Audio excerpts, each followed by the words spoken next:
About a month ago, just before all the internal strife over the proposed judicial reform legislation in Israel reached new heights, and before this most recent spate of terrorist attacks, the World Happiness Report released its 2023 rankings.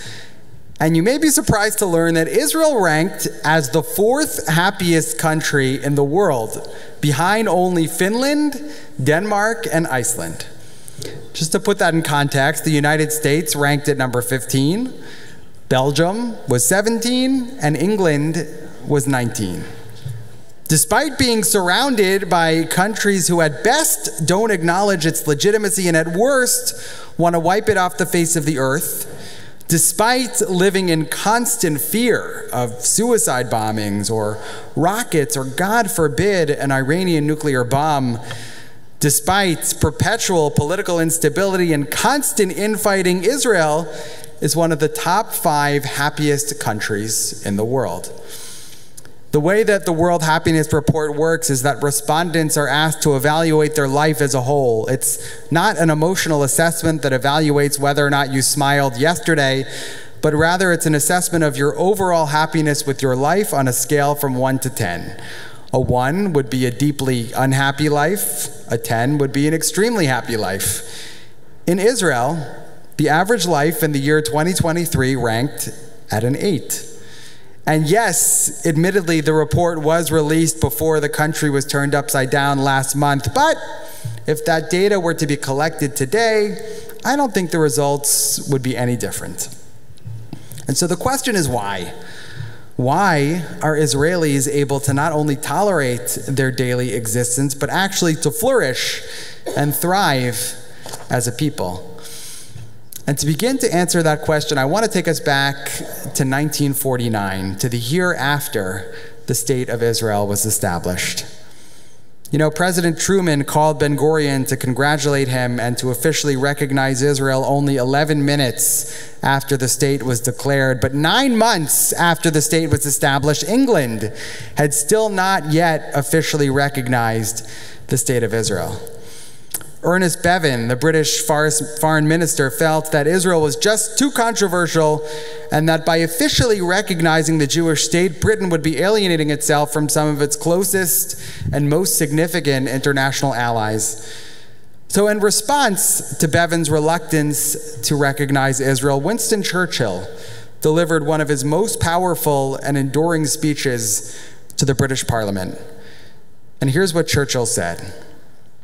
Whether the right honorable gentleman likes it or not, the coming into being of a Jewish state in Palestine is an event in world history to be viewed not in the perspective of a generation or a century, but in the perspective of 1,000, 2,000, or even 3,000 years. This is an event in world history.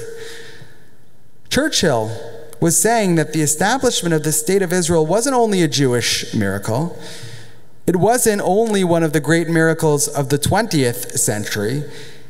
It was one of the greatest miracles in the history of humankind, maybe the single greatest miracle in the history of humankind. The kind of miracle that only happens once every 3,000 years. So whether Ernest Bevin liked it or not, Churchill felt very strongly that England had no choice but to recognize the miraculous State of Israel. And that, I think, is why Israelis are so happy. Because whether consciously or subconsciously, Israelis know that simply by living in Israel, they are taking part in one of the greatest miracles in the history of the world.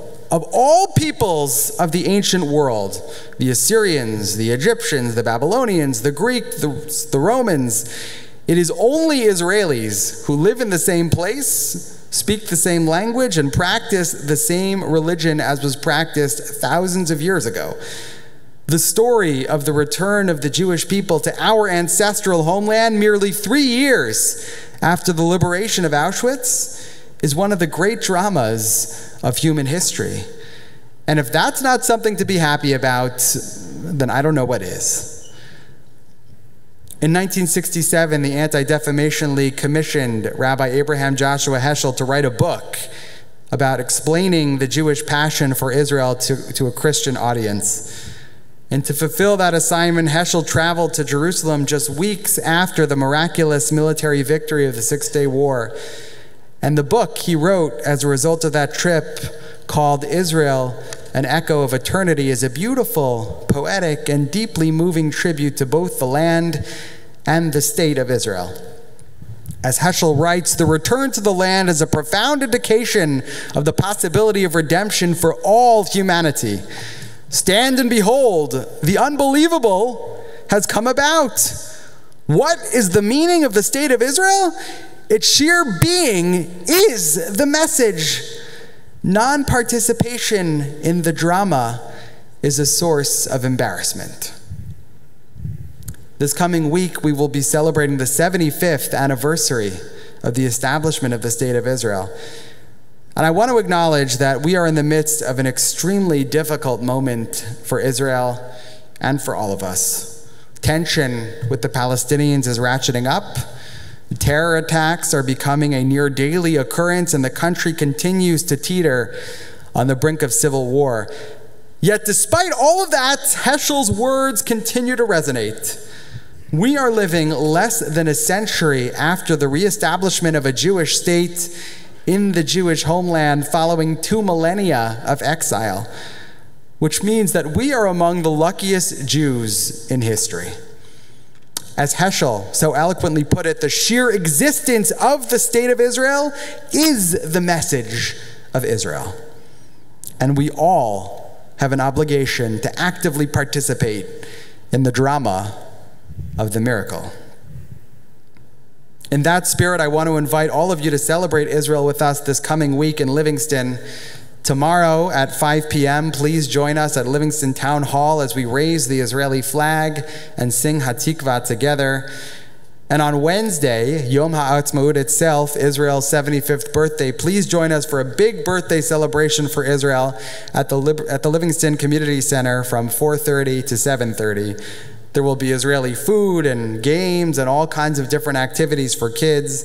And kol hakavod to Marla Parnes and Mel Jacobs and Barry Schwartz and everyone else on the Livingston Celebrates Israel Committee who has put so much time and energy into making both tomorrow's event and Wednesday's event such a success. And stay tuned for information about our own TBS celebration of Israel, which will be happening on June 8th, as well as the TBS Israel trip that Leah Becker and I will be leading in February. We would love for all of you to join us on that trip to fulfill Heschel's mandate to be active participants in the drama of the miracle.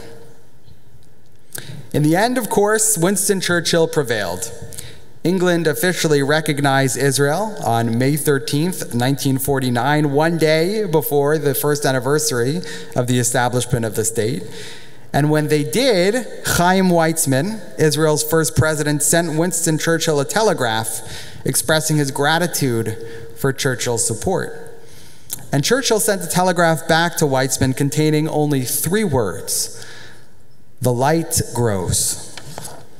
As the state of Israel turns 75 this week, may the light only continue to grow for Israel and for all of us. Amen.